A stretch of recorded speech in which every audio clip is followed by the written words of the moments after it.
Hi, and welcome to Creepy Crime Story, where the darkest truths aren't imagined. They're real. The address was a quiet street in Rio Pinar, just east of Orlando, Florida. It was the kind of neighborhood where people walked their dogs after work, kept trimmed lawns, and waved to each other from driveways. But on the morning of October 14th, 2024, the calm broke. A woman was dead, a veteran deputy from the Orange County Sheriff's Office, shot once in the head inside her home. No break-in, no sign of forced entry, no suspect in custody. She was found by her husband, who also used to wear the badge. The responding deputies arrived within minutes.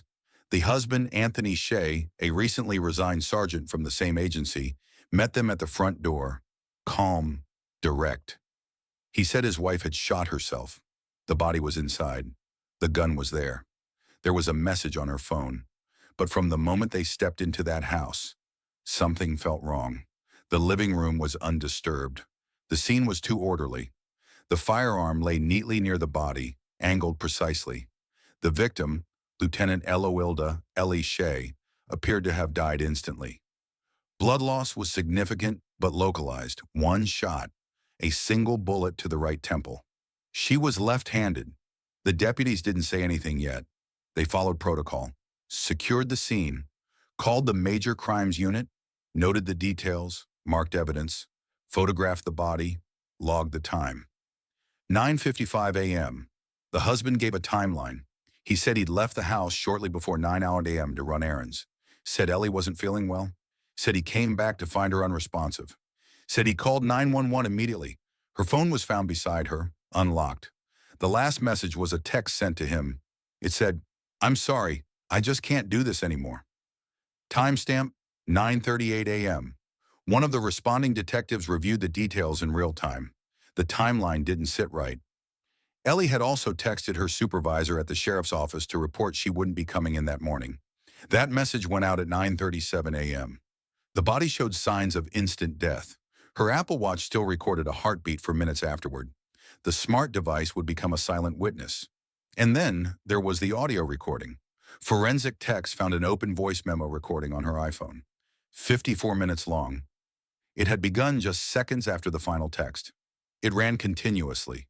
No gunshot was heard until nearly the end of the recording. What was heard?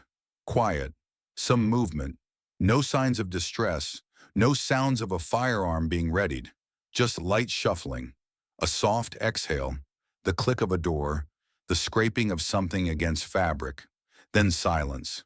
Then finally, one sharp, unmistakable sound. The shot. The autopsy would later confirm the gunshot occurred approximately at 9:50 a.m.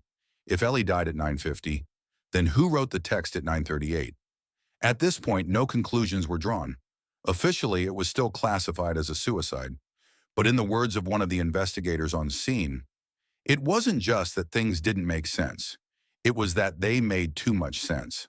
That's not how real life works. By mid-afternoon, homicide detectives had taken over the scene. Ellie's body was removed for autopsy. Her phone, her watch, and the firearm were placed into evidence. Detectives ran a full sweep of the house. No signs of forced entry, no signs of anyone else present, no sign of struggle, no blood spatter pattern consistent with a self-inflicted shot from the angle observed, but also no sign of anyone fleeing, no foreign fingerprints, no footprints. The house was clean, too clean. The children, ages 2 and 7, had been in the home. The youngest slept through the entire incident. The older child said she'd stayed in her room. When asked later if she'd heard anything, she said, "Mommy was crying. Then Daddy said he was going to the store." The investigation hadn't shifted yet, but the direction of the questions had. Ellie Sheay was more than a decorated officer. She was a mother, a mentor, a respected lieutenant. She had no documented mental health issues, no known suicidal ideation. Friends described her as someone planning a fresh start, not an end. She'd recently filed for separation from her husband. She had retained an attorney to formalize divorce proceedings. She had made plans to relocate. She'd also reported feeling threatened, not openly, but subtly. Friends said she believed her phone was being monitored, that someone knew her passwords, that her devices were being accessed. In her last text to a friend, sent 3 days before her death, she wrote, "If anything ever happens to me, tell them to look at everything, not just what they're told." It was logged, archived, and would eventually become part of the case. But at this point, officially, there was no case. Not yet. Not until the autopsy confirmed what the crime scene had whispered, and what the digital evidence had already begun to scream. On paper, Lieutenant Ella Sheay had a clean trajectory. Joined the Orange County Sheriff's Office in 2011. Rose through the ranks quickly. Evaluations described her as methodical, team-focused, and calm under pressure. She didn't seek recognition, but had built a solid reputation for handling sensitive domestic cases with a balance of procedure and compassion. Internally, she was known for avoiding drama, not creating it, which is what made the scene on October 14th all the more difficult to reconcile. In the weeks leading up to her death, Ellie had filed a formal separation from her husband. According to court filings submitted on August 23rd, she cited irreconcilable marital distress. She had also initiated conversations with family law counsel regarding custody of her two daughters, ages 2 and 7. Friends and colleagues later told investigators that Ellie had become more cautious in the weeks prior to her death. She spoke less in group settings, arrived earlier to work, left quickly after shift. She avoided personal discussions, but those closest to her noticed she had changed the locks on her phone, started parking further from the building, and began keeping a journal. Something out of character for her. Detectives reviewed that journal as part of the early discovery process. It was minimal. Bullet points, dates, references to behavior she found concerning. Not allegations, not accusations, just notes. One entry from September 9th stood out. "He's watching what I type. I'm sure of it." The investigators couldn't ignore the digital indicators. They initiated a preliminary forensic analysis of Ellie's phone. The results were telling. Login attempts from a secondary device, unregistered to her Apple ID, had occurred 3 times in late September. The activity included partial access to message threads and deleted photo recovery. Investigators traced the IP address to the same residential network used in the K.i.l.l.e.r home. That alone wasn't a smoking gun, but it did suggest digital surveillance, or at the very least, unauthorized access. The forensic angle of Chapter 2 centered on Ellie's devices, her digital footprint in the weeks before her death. The timeline showed no search history indicative of suicidal intent, no browsing of weapons forms, no life insurance adjustments, no scheduling of appointments that would suggest a closure plan. Instead, it showed child custody lawyer searches, court filing forms, and saved tabs about parental rights and contested separations. Her work email confirmed she had submitted a request for a leave of absence beginning November 1st. She was planning a relocation, possibly to her sister's home in Tampa. The reason stated in the request: to manage legal proceedings related to family restructuring. This wasn't a woman shutting down her life. This was a woman preparing to rebuild it. Detectives also reviewed security logs from her workplace. Her keycard use had changed. Whereas she used to swipe into her department entrance twice daily like clockwork, she had begun using side entrances, different access points on alternating days. When asked, one colleague said Ellie had casually mentioned feeling watched. There was no official complaint filed, no restraining order, but the behavior suggested preemptive caution. And in the context of a homicide investigation, these details didn't suggest mental deterioration. They suggested self-preservation.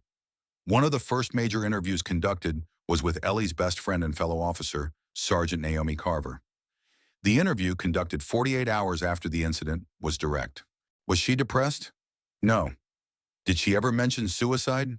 Never. She was filing for custody. Did she feel unsafe? She didn't say it that way, but she was preparing for something. She had plans.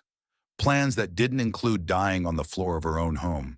The investigators began creating a timeline not of the day of death, but of the preceding 90 days. They compiled Ellie's text records, work logs, public filings, and bank statements. No withdrawals, no asset transfers, no purchases of self-harm instruments. But there was a trend. She had been withdrawing from shared accounts, quietly but regularly. On October 5th, she moved $4,000 into a new account under her maiden name. On October 9th, She withdrew her name from the shared utility services at the Rio-Pinar residence. On October 12th, 2 days before her death, she made a deposit at a local storage facility in Apopka. The unit had clothing, legal documents, and a handwritten list. Copy of lease, birth certificates, school records, USB backup. These were not signs of psychological collapse. These were signs of someone preparing for distance, custody, and independence.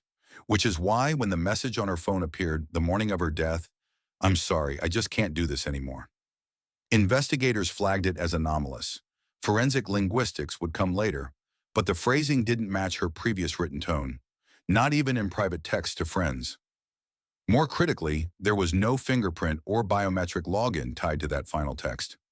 What investigators found instead was that the iPhone had been accessed by a password unlock, not biometric ID. Ellie's usual unlock method was fingerprint. On the morning of October 14th, the fingerprint sensor was disabled. She had never disabled it before. The voice memo wasn't discovered immediately. It sat quietly in the recordings folder on Anthony Sheay's phone, unnoticed during the initial evidence collection. It was a detective assigned to digital forensics who flagged it during a routine review on October 17th, 3 days after the incident. The file was 54 minutes and 11 seconds long, time-stamped to begin at 9:38 a.m., the exact moment the so-called suicide text was sent to her husband. It wasn't labeled, had no spoken intro, and had not been uploaded to the cloud. It was stored locally, not synced across devices. The metadata showed it had been initiated manually, which raised an early question for investigators. If this woman had planned to take her own life, why would she initiate a voice recording? And then, wait? Investigators reviewed the file in full. There was no speaking, no final words, no audio that suggested distress, intention, or closure. The first 20 minutes were marked by silence, broken only by minor ambient noise. Movement consistent with someone walking on carpeted flooring, a faint rustling of fabric, the muffled sound of a door clicking shut, then stillness again. There was no sound of crying, no whisper, no last call, no prayer. At minute 27, a new set of audio artifacts appeared. Light breathing, a floorboard creaking, what might have been the sound of an object, possibly metallic, being placed on a surface. There was no indication that multiple voices were present, but there was presence, a proximity. The final 10 minutes of the recording were completely still until second 53:57.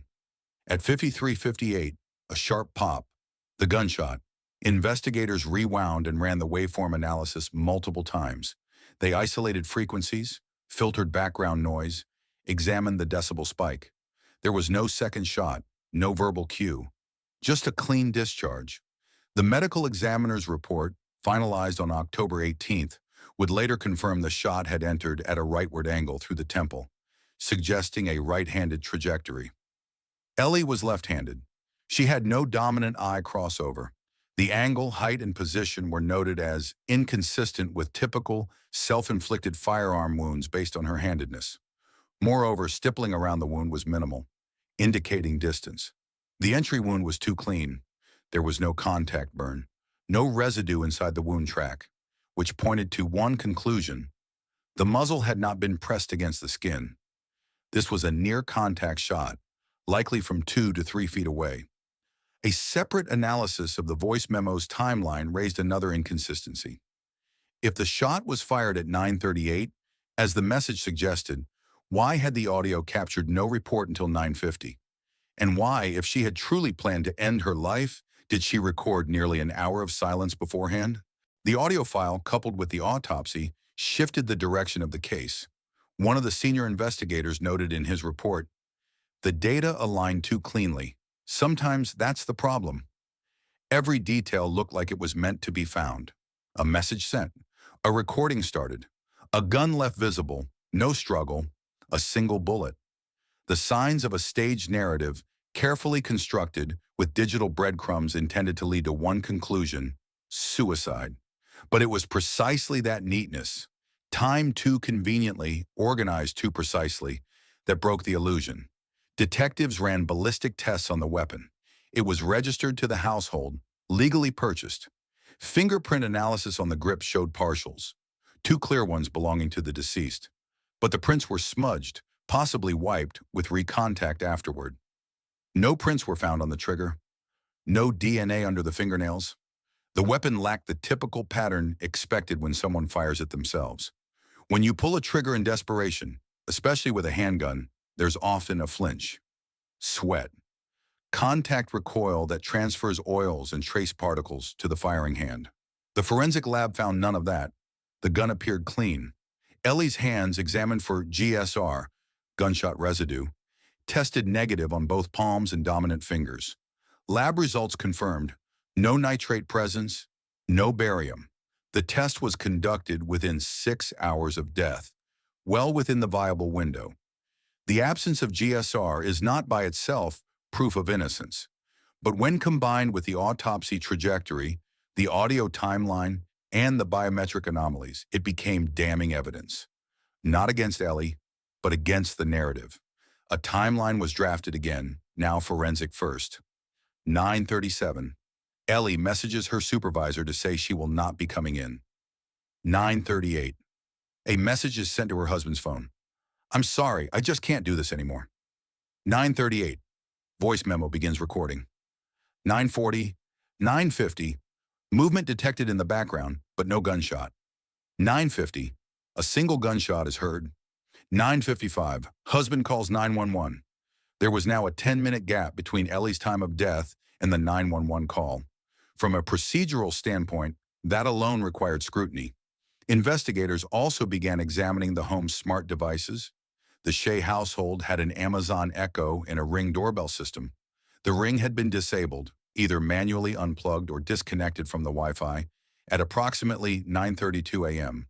The Echo had no recordings logged that day. The network logs showed a router reboot between 9:34 and 9:35. Smart homes leave digital shadows, even when someone tries to hide them. That reboot window aligned almost precisely with when the voice memo had started and when the suicide text had been sent. It became clear to investigators someone had taken steps to eliminate external surveillance, while allowing just enough internal evidence to suggest suicide. The digital noise was manipulated, but what they had underestimated was the value of silence. Silence became the strongest witness. 3 days after the incident, the digital forensics team isolated another critical anomaly, this time in the Sheay household's smart home network. It began with a discrepancy in the router logs, discovered during routine examination of Wi-Fi usage data pulled from a Netgear device used at the residence. According to router metadata, the network had gone offline for 6 minutes between 9:33 and 9:39 a.m. on October 14, 2024. Investigators initially believed this might have been a service interruption, but the ISP, Brightspeed, confirmed no outages in the area that morning. The disconnect was manual. The router had been powered off, then rebooted. The log entry wasn't accidental. This mattered because during that same window, several key devices dependent on that network had gone silent. The front-facing Ring doorbell camera stopped recording at 9:32:44. The living room Amazon Echo device, usually idle but connected, dropped off the system 2 seconds later. The secondary baby monitor cam, which ran through a Wise app, showed a signal loss error at exactly 9:33 a.m. No recordings, no uploads, no cloud sync. And just 5 minutes later, the suspicious voice memo began on Ellie's phone. From a technical standpoint, disabling smart devices in a home isn't difficult. Unplugging the router cuts access across most platforms instantly. But from an investigative standpoint, the precision raised concern. It wasn't done out of panic, it was planned. The reboot logs indicated someone powered off the router manually and waited nearly 5 minutes before restarting it. There was no sign of error or lag. Once power was restored, all devices reconnected, except for the Ring camera, which remained inactive until later that evening. Detectives noted that Ring devices have a redundant feature. When motion is detected, even during temporary disconnection, a thumbnail image is still cached locally on the device for up to 72 hours. When the doorbell cam was recovered and forensically dumped, the data revealed one cached image at 9:29 a.m. A male figure near the front door, facing away, partially cropped by frame edge. No face, no timestamp overlay. The metadata matched the moment Ellie's phone calendar had created a silent push notification, a private appointment entry with no title, triggered by her own recurring reminders. It wasn't related to the crime, but it helped establish her phone was still active and connected until the router dropped. The window between 9:33 and 9:39 became a forensic anchor. During that time, the home's smart systems were disabled. No outbound signals were recorded. The voice memo was launched. The suicide text was sent. And importantly, no digital record placed Ellie as the person triggering any of it. Investigators next examined login logs from the ecosystem. Amazon provides audio review files when formally subpoenaed. The Echo hadn't received a command from Ellie's voice profile in over 48 hours. No voice command, no media stream, no prompts. But there was one alert. At 9:31:52, a Bluetooth pairing request was attempted on the Echo Dot in the kitchen. It was rejected. The device didn't recognize the phone trying to connect. This event was subtle, but it suggested proximity. Someone had been in the kitchen with a device not previously authorized. A second phone, or another tablet. There were no signs of forced entry, no signs of a break-in, and that brought the focus back to access. At this point, the working theory shifted. The scene wasn't just manipulated to look like a suicide, it was engineered digitally by someone who knew exactly what to disable, when to silence signals, and how to create a plausible sequence. But they had missed one thing. Ellie's Apple Watch continued syncing to her phone even during the network drop. The two devices connected via Bluetooth, not Wi-Fi. This meant that even while the house went digitally dark, the watch continued to log movement, heartbeat, and position. From 9:38 to 9:49 a.m., her heart rate was steady, ranging between 72 and 80 BPM. No sudden spike, no elevated pattern consistent with someone preparing to take their own life. No drop either. At 9:50, the heart rate flatlined. She died at that time. Yet the voice memo had already been running for nearly 12 minutes. That meant whoever sent the text had time to stage, wait, and execute. And in doing so, they left a signature, a digital sequence that couldn't be deleted. At this stage of the case, the suicide theory was no longer viable. The forensic chain, voice memo, router manipulation, smart device shutdown, echo pairing attempt, heartbeat timeline, all pointed away from self-harm and toward controlled orchestration. The only remaining question was, who had the time, the access, and the motive? Detectives began consolidating evidence for probable cause. The case file, initially labeled as a suspicious death, was formally reclassified. This was now a homicide investigation. And the trail wasn't just in what was found, it was in what had been intentionally erased. By late October 2024, investigators had shifted from analyzing data to examining history, specifically what had been documented inside the Orange County Sheriff's Office long before the crime scene ever existed. Lieutenant K.i.l.le.r Shay's personnel file was clean on the surface. No write-ups, no disciplinary actions, multiple commendations for service. But that wasn't the file that mattered now. The focus turned to her husband's internal records. Anthony Sheay had resigned just 8 weeks prior to Ellie's death. Officially, the departure was labeled voluntary. Unofficially, it followed an internal affairs probe into workplace misconduct, an affair with a subordinate, and abuse of authority during case assignments. The Office of Professional Standards provided redacted summaries under subpoena. Investigators reviewed 2 complaints, one from 2021, closed as inconclusive, and another from early 2024, which had triggered the IA inquiry. Neither had escalated to criminal proceedings, but both reports described a pattern: control over junior female deputies, verbal intimidation, and subtle retaliation when questioned.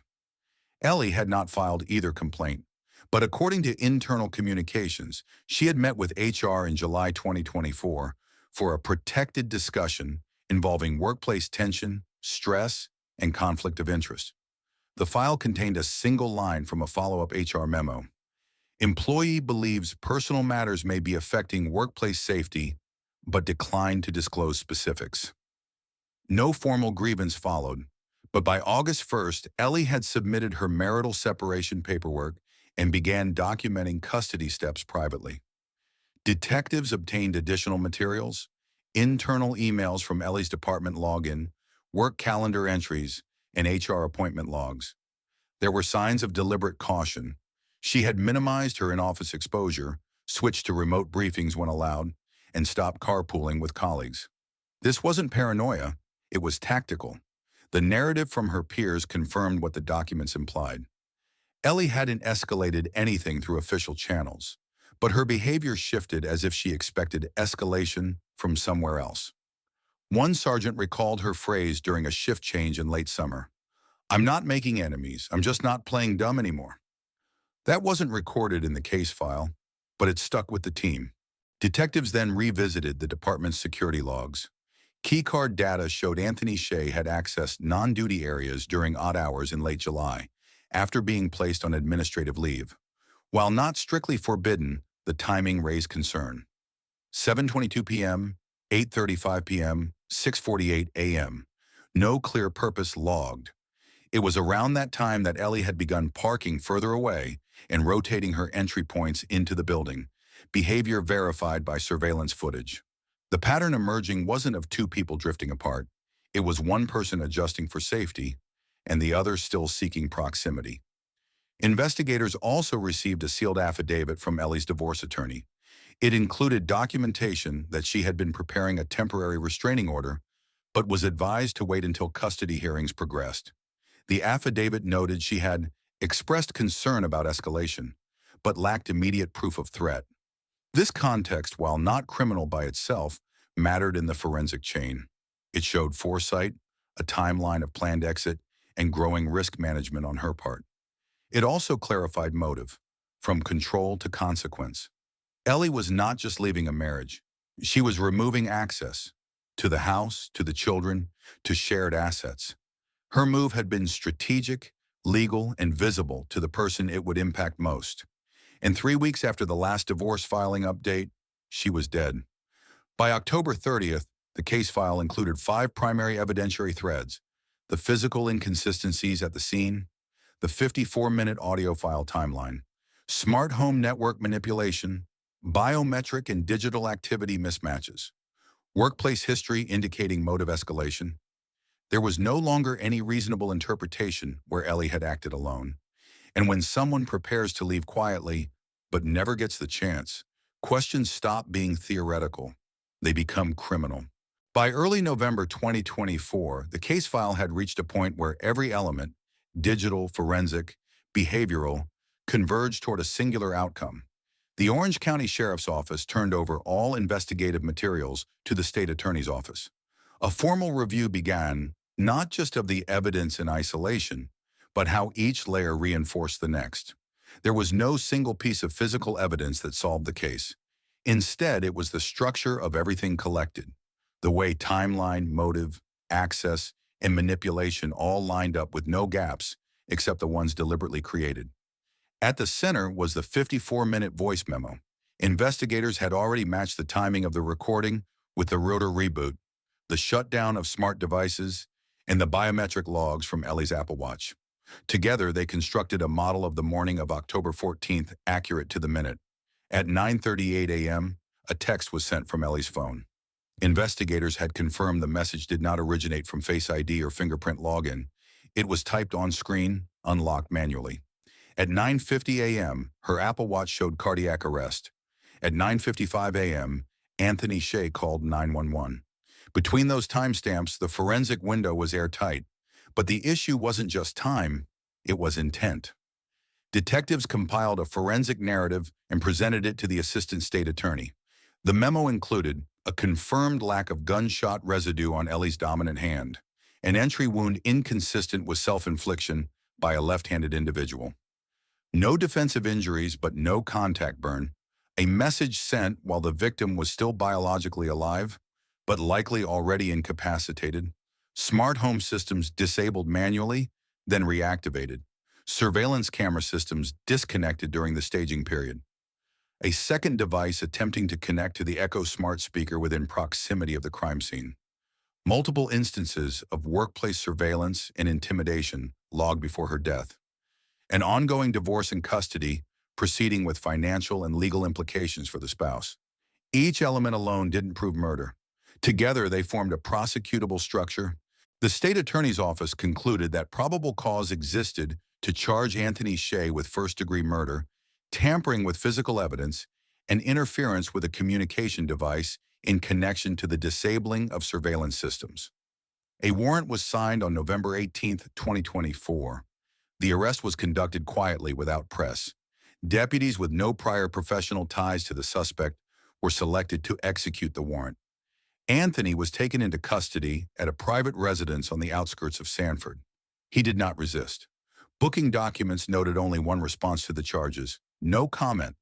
Following standard procedure, Anthony was held without bond. The nature of the charges, combined with his prior law enforcement role and familiarity with internal procedures, presented a flight risk and potential for evidence interference. His initial appearance was scheduled for November 20th. By that date, the evidence list spanned over 80 items: electronics, devices, network data, firearms analysis, HR reports, recorded statements, financial withdrawals, autopsy records, cell tower location mapping, and forensic reconstruction of the scene. The lead investigator submitted a closing line in the affidavit. This was not a spontaneous act. This was a premeditated use of digital tools to erase presence, create false narrative, and silence a person who had already taken steps to separate. That assessment wasn't an opinion. It was supported by sequencing. No statement made by the suspect had successfully countered the forensic timeline. What began as a death report labeled self-inflicted had evolved into one of the most technologically detailed homicide investigations Orange County had handled in over a decade. But the cost of that clarity was still human. 2 children had lost their mother, and now they were navigating a legal system in which their father stood accused of ending her life. Cases like this don't just exist in documents or evidence lockers. They leave residue in every room where silence was supposed to mean safety. The arraignment took place on November 20th, 2024, inside Courtroom 3C of the 9th Judicial Circuit in Orlando. The room was standard, unadorned, procedural, but the presence of uniformed deputies watching from the back benches made the moment feel anything but routine. Anthony Sheay, once their colleague, now stood accused of premeditated murder. No plea was entered that day. His public defender requested additional time to review the prosecution's discovery materials. The judge approved a 30-day continuance, and Sheay was returned to the Orange County Jail, held without bond. In the weeks that followed, the pretrial phase shifted into motion. The defense filed a motion to suppress key forensic findings. The challenge focused on 2 elements: the voice memo and the smart home device logs. They argued that law enforcement had accessed the data without a full digital warrant in place. Prosecutors responded by producing the chain of custody, time-stamped warrants, and correspondence with Amazon and Ring that predated the data acquisition.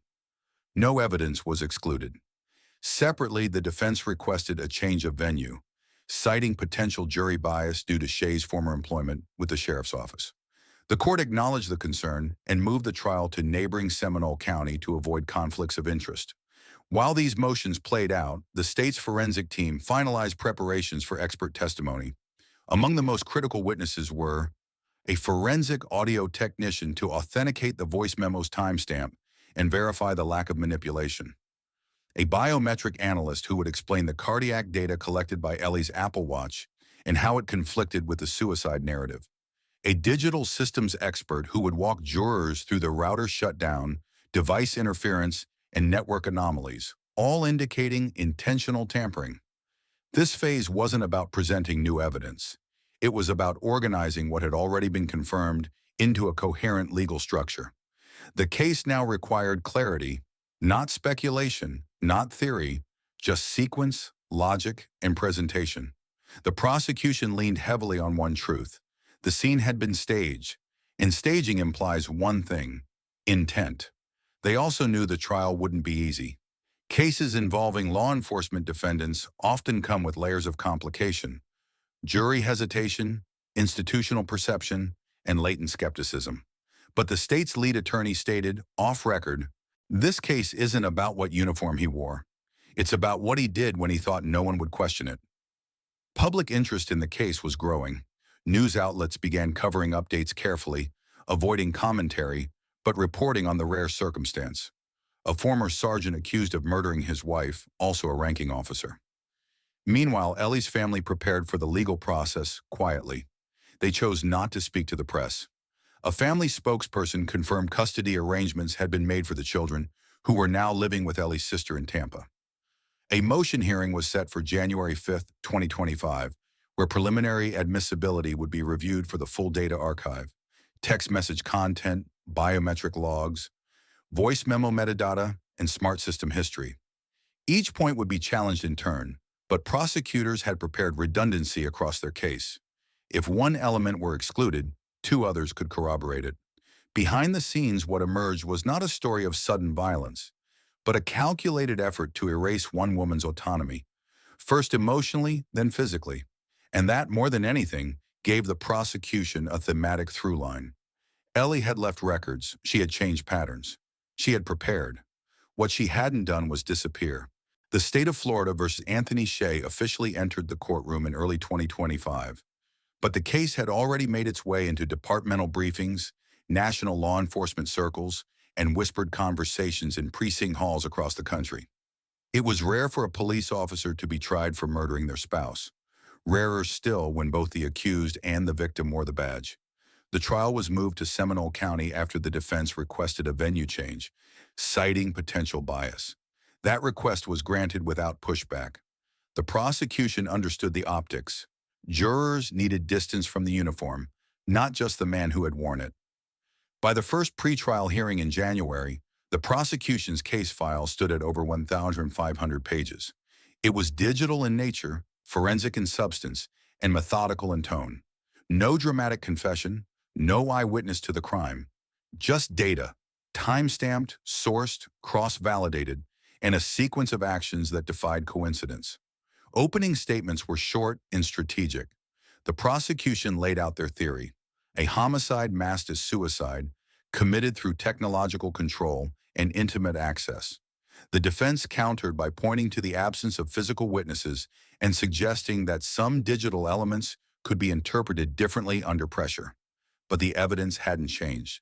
The voice memo still began 3 seconds after the text was sent. The gunshot still occurred 12 minutes later. The Apple Watch still recorded a heartbeat until 9:50 a.m., and no amount of cross-examination could create fingerprints on the trigger where none had been found. Key expert testimony was scheduled across 3 weeks. Each expert had a narrow focus: digital logs, forensic trajectory, smart home manipulation. But their findings aligned, not by chance, by sequence. And sequence, the prosecutors argued, was intent made visible. By March 2025, the trial was in full motion, but the verdict remained pending. The jury had yet to deliberate. Cross-examinations were ongoing. Legal teams sparred over interpretative context, intent versus assumption, inference versus certainty. But outside the courtroom, the impact had already begun. The Florida Law Enforcement Domestic Safety Task Force, formed quietly in late 2024, launched internal audits of how departments handle intimate partner violence within their own ranks. Ellie's name appeared in several of those briefings, not as a symbol, but as a case study. Her caution, her documentation, her attempts to exit quietly, legally, and safely. What failed wasn't her preparation. What failed was the system's inability to recognize proximity as a risk. Even when she had flagged it, across agencies, HR policies began to evolve. Confidential reporting lines were expanded. A proposal to create third-party review boards for officer-on-officer domestic conflict gained traction. No one called this progress. No one should have had to. Her children, now in the custody of Ellie's sister, remained shielded from media coverage. The court had issued protective orders preventing their likeness, names, or testimonies from being released. But those who knew the family said the oldest had begun asking questions, not about the day itself, but about why her mother's name was now attached to new policies. In a different kind of record, Ellie had become more than a case number, and that was where this story began to shift. Because despite the precision of the evidence, despite the layers of forensic accuracy, justice in this case was still pending. As of July 9, 2025, no verdict has been issued. Anthony Sheay remains incarcerated awaiting further proceedings. Motions are still being filed. Defense strategies continue to evolve. But the structure of the case, its digital spine, its forensic threads, remains intact and difficult to deny. This isn't the kind of case that ends with a headline. It ends with policies rewritten in staff manuals, with warning signs taught in new hire training, with other officers recognizing that rank doesn't equate to safety, and that silence inside a system can become its own form of erasure. What Ellie Shea left behind wasn't just evidence. She left a record that couldn't be scrubbed, and a digital footprint strong enough to force recognition by a court, a system, and a profession. There is no verdict today, but there is clarity, and that's something too many victims never receive. When I look back on everything, every red flag, every quiet warning, I realize that documentation was my voice when no one else would listen. If you ever feel like you're walking alone through something no one else can see, remember this. Truth leaves a trail. It might not save you in the moment, but it can speak for you when you no longer can. If this story reminded you of someone or made you stop and think, I'd love to hear where you're watching from. Drop a comment, share your thoughts. And if this video struck something in your heart, subscribe to the channel for more stories that matter. Let's keep the conversation going, because silence should never be the end.